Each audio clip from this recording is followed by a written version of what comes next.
সমাধান করলেন। তিনি গিয়ে যখন তাকে রাজি করলেন এবং হযরত সিদ্দিক আকবর রাদিয়াল্লাহু তাআলা সেই দুধ নেওয়ার জন্য সেই বকরি থেকে পাত্র নিয়ে গেলেন। পাত্রটা দেওয়ার পর ওই যুবককে বলতেছে, তুমি বকরির স্তনগুলো পরিষ্কার করে নাও, ধুয়ে নাও, সাফ করে নাও। তোমার হাতে যদি ময়লা থাকে সেটাও তুমি পরিষ্কার করে নাও, ধুয়ে নাও। বলে, হ্যাঁ পরিষ্কার করেছি। বলে, আরো পরিষ্কার করো। বারবার বলতেছে, পাত্রটাও পরিষ্কার করে দিলেন। সেখানে দুধ দহন করলেন। বলতেছে, এটা এমন এক ব্যক্তি পান করবেন যিনি আসমানের মালিকের সবচেয়ে প্রিয় বান্দা মুহাম্মদুর রাসূলুল্লাহ সাল্লাল্লাহু আলাইহি ওয়াসাল্লাম, যার মর্যাদা সবচেয়ে বেশি। এমন ব্যক্তি তোমার দুধ পান করবে, অতএব এখানে কোনো ময়লা থাকতে পারবে না।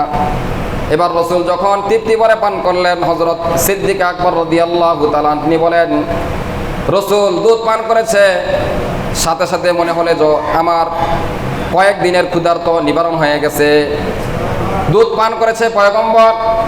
আর সিদ্দিক আকবর বলতেছে, আমার পিপাসা দূর হয়ে গেছে, আমার ক্ষুধা দূর হয়ে গেছে। অন্য জায়গায় হাদিসের মধ্যে আসছে, সাহাবাই কেরামের যদি কখনো ক্ষুধা লাগতো, কখনো পিপাসা লাগতো, ঘরে কোনো খাবার না থাকতো, তারা সাথে সাথে পয়গম্বরের কাছে চলে আসতো। রসুলের চেহারা দেখার সাথে সাথে তাদের কয়েকদিনের উপবাস, ক্ষুধা সেটা দূর হয়ে যেত, নিবারণ হয়ে যেত। কয়েকদিনের পিপাসার তো জিহ্বা পিপাসা দূর হয়ে যেত। কি চেহারার মধ্যে আল্লাহ তাআলা বরকত দান করেছেন। এজন্য পয়গম্বর যখন গায়ে সাউরে ছিলেন, হযরত সিদ্দিক আকবর রাদিয়াল্লাহু তাআলা তিনি রসুলের চেহারার দিকে সব সময় তাকিয়ে আছে। গর্তের ভিতর থেকে এবার যখন বিষাক্ত সাপ সিদ্দিক আকবরের পায়ের মধ্যে কামড় দিল, বিষের যন্ত্রণায় আবু বকর সিদ্দিক রাদিয়াল্লাহু তাআলা তিনি কাঁদতেছেন, কোনো আওয়াজ নাই, চোখ দিয়ে অশ্রু বের হয়ে পয়গম্বরের চেহারা মোবারকের মধ্যে পড়ে যায়। সাথে সাথে পয়গম্বর জাগ্রত হয়ে যায়। বলে, কি হয়েছে তোমার? ইয়া রাসূলুল্লাহ, একটা বিষাক্ত প্রাণী সাপ আমাকে দংশন করেছে, যার ব্যথায় আমি কান্না করতেছি। পয়গম্বর জবান থেকে লালা মোবারক লাগিয়ে দিলেন সেই ক্ষতস্থানে। সাথে সাথে সেই ক্ষত শুকিয়ে যায় এবং সুস্থ হয়ে যায়, সমস্ত ব্যথা দূর হয়ে যায়। দোয়া করেছিলেন, ইয়া রাসূলুল্লাহ। পয়গম্বর বলেন, আমার কাছে তিনটা জিনিস প্রিয়। জুইলাত কুররাতু আইনি ফিস সালাত, আমি পয়গম্বরের কাছে তিনটা জিনিস প্রিয়। এক নম্বরে নামাজ, নামাজ আমার চোখের শীতলতা। জুইলাত কুররাতু আইনি ফিস সালাত। দুই নম্বর আত-তিব, সুগন্ধি। তিন নম্বর আন-নিসা, মহিলা, মা হিসাবে, বোন হিসাবে, স্ত্রী হিসাবে। এই তিনটা জিনিস আমার কাছে প্রিয়। সাথে সাথে সিদ্দিক আকবর বলতেছে, ইয়া রাসূলুল্লাহ, হে পয়গম্বর, আমার কাছেও তিনটা জিনিস প্রিয়। এর মধ্যে আমার কাছে এক নম্বর হলো আপনার নুরানি চেহারা দেখা, এটা আমার জন্য আমার কাছে সবচেয়ে বেশি প্রিয়। আমার সব সময় মনে চায় আপনার চেহারার দিকে তাকিয়ে থাকি। যখনই আপনার চেহারার দিকে তাকিয়ে থাকি, আমার কয়েকদিনের উপবাস দূর হয়ে যায়, আমার পিপাসা দূর হয়ে যায়, আমার চোখের শীতলতা হয় আপনাকে দেখলে। আরেক নম্বর হলো আমার যত সম্পদ আল্লাহ তাআলা দিয়েছেন, এগুলো আপনার জন্য ব্যয় করতে আমার কাছে সবচেয়ে ভালো লাগে। তিন নম্বরে আমার মেয়ে আপনার কাছে আপনার স্ত্রী হিসাবে, এটা আমার কাছে আমার পছন্দ। আল্লাহ তাআলা এই তিনটা দোয়া আল্লাহ তাআলা কবুল করে নিয়েছেন। যার কারণে গায়ে সাউরের মধ্যে থেকে সেখানে পয়গম্বরের চেহারার দিকে তাকিয়ে আছেন, আর চোখের পানি রসুলের চেহারার মধ্যে পড়েছে। এই ছিল পয়গম্বরের প্রতি সিদ্দিক আকবর রাদিয়াল্লাহু তাআলা আনহুর ভালোবাসা। একদিন হযরত আয়েশা রাদিয়াল্লাহু তাআলা আনহাকে বলতেছেন, মুমূর্ষু অবস্থায় আবু বকর সিদ্দিক রাদিয়াল্লাহু তাআলা তার মেয়েকে বলতেছে, হে আয়েশা, হে আমার মেয়ে, মুমূর্ষু অবস্থায়, মৃত্যু অবস্থায় বলতেছে, হে আমার মেয়ে, আজকে কি বার? বলে, আজকে সোমবার। এবার সিদ্দিক আকবর রাদিয়াল্লাহু তাআলা আম্মা জান আয়েশাকে জিজ্ঞেস করে, হে আমার মেয়ে আয়েশা, আমার পয়গম্বর কোন দিনে ইন্তেকাল করেছে? বলে, সোমবার দিন।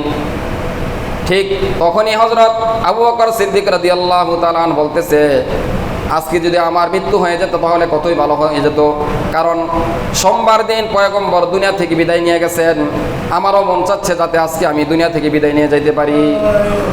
কি ভালোবাসা যে রসুল এই দিনে সোমবারে ইন্তেকাল করেছেন, আমার মৃত্যুটাও যাতে সোমবারে হয়। শুধু তাই নয়,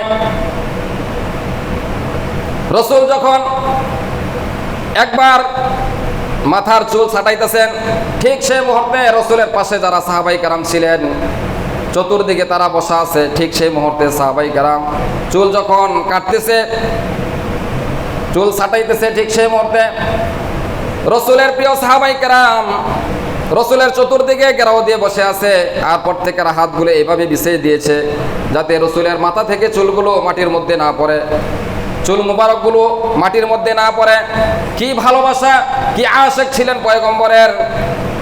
কারণ আল্লাহ তাআলা জানিয়ে দিয়েছেন, তোমরা যদি আমি রব্বুল আলামিনের সত্যিকার ভালোবাসা পেতে চাও, তোমরা যদি আমি রব্বুল আলামিনের সত্যিকারের আশিক হতে চাও, প্রিয় বান্দা হতে চাও, তাহলে এমনি হওয়া যাবে না।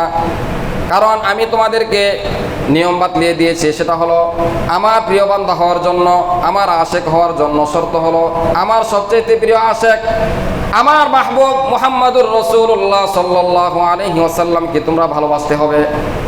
এখন আমরা রসুল থেকে অনেক দূরে, আরো 1400 বছর পূর্বে রসুল দুনিয়া থেকে বিদায় নিয়ে চলে গেছেন, তাহলে আমরা রসুলকে কিভাবে ভালোবাসবো?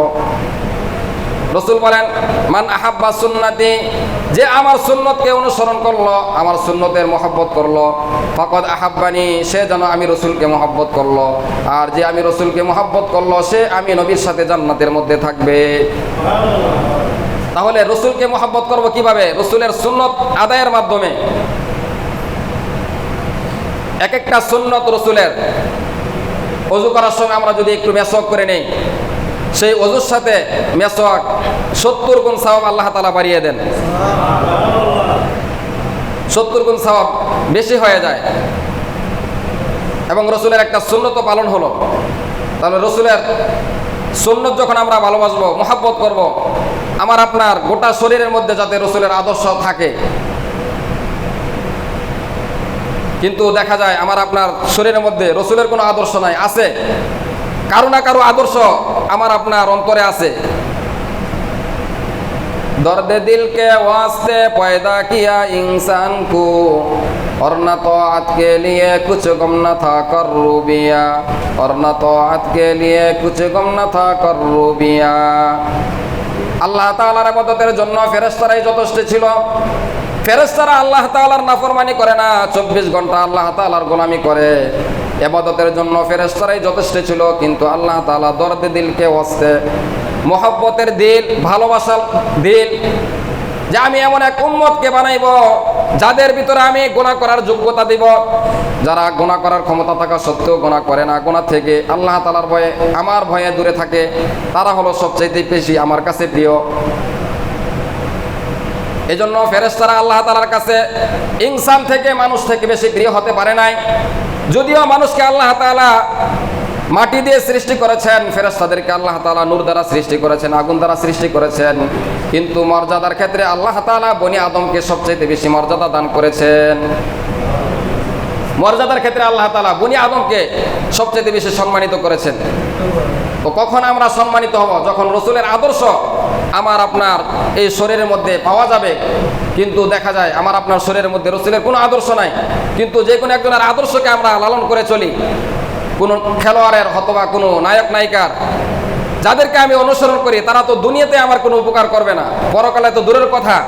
আর যে রসুল দুনিয়া তো আমার উপকার করবেন, পরকালও আমার আপনার জন্য, নাজাতের জন্য সেজদায় পড়ে থাকবেন। যতক্ষণ পর্যন্ত রসুলের একজন উম্মত জান্নাতে না যাবে, ততক্ষণ পর্যন্ত সেজদা থেকে মাথা উঠাইবেন না। অথচ সেই পয়গম্বরের আদর্শকে আমাদের কাছে ভালো মনে হয় না। এই জন্যই রসুল বলেছেন, তোমরা পরিপূর্ণ ইমানদার মুমিন হতে পারবে না যতক্ষণ পর্যন্ত তোমার অন্তরে, তোমার দিলে আমার মহব্বত সবচেয়ে বেশি জায়গা না পাবে। আল্লাহ তাআলা আমাদের সকলকে রসুলের আদর্শ, রসুলের সুন্নাহকে নিজের জীবনের চেয়ে বেশি মহব্বত করার, ভালোবাসার তৌফিক দান করুন। যারা সুন্নত পড়ে নেই, 4 রাকাত কাবলা জুমা সুন্নত নামাজ আদায় করে নিই।